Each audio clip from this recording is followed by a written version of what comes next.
Thank you, Mr. President. I thank Special Coordinator Thor Vanisland for his briefing. India welcomes the recent agreement between Israel and Lebanon on delineating their maritime boundary. This is a positive step towards achieving peace and stability in the region. We acknowledge the constructive role of the United States and France in bringing the negotiations to fruition. India has consistently supported peace and stability and prosperity in West Asia, which is our extended neighborhood. Last month marked 2 years of Abraham Accords.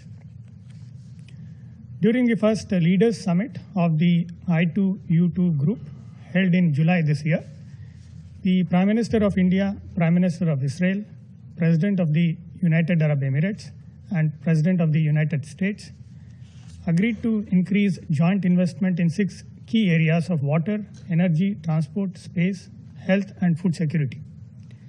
Since then, we are moving forward on projects that aim to bring energy security, food security, and economic growth in West and South Asia. In that context, we had also welcomed the full normalization of ties of Israel with United Arab Emirates, Morocco, Bahrain, and Sudan.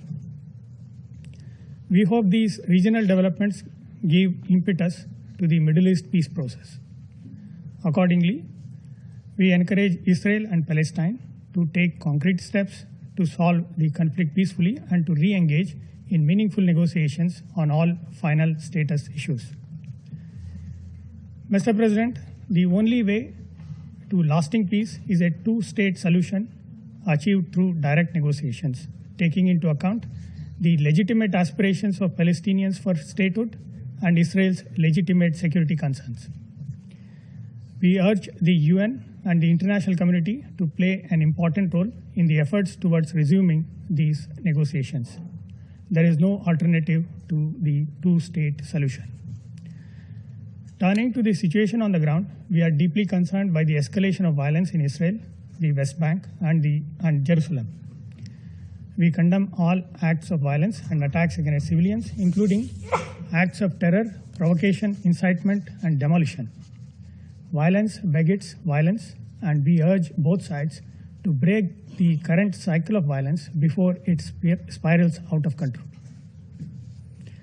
Mr. President, I will conclude by reaffirming India's unwavering commitment to establishing of an independent, viable, and democratic state of Palestine, taking into account Israel's legitimate security needs. India remains convinced that to achieve long-standing peace and stability in the region, there needs to be a just, sustainable, and comprehensive solution to the Israel-Palestine conflict. I thank you.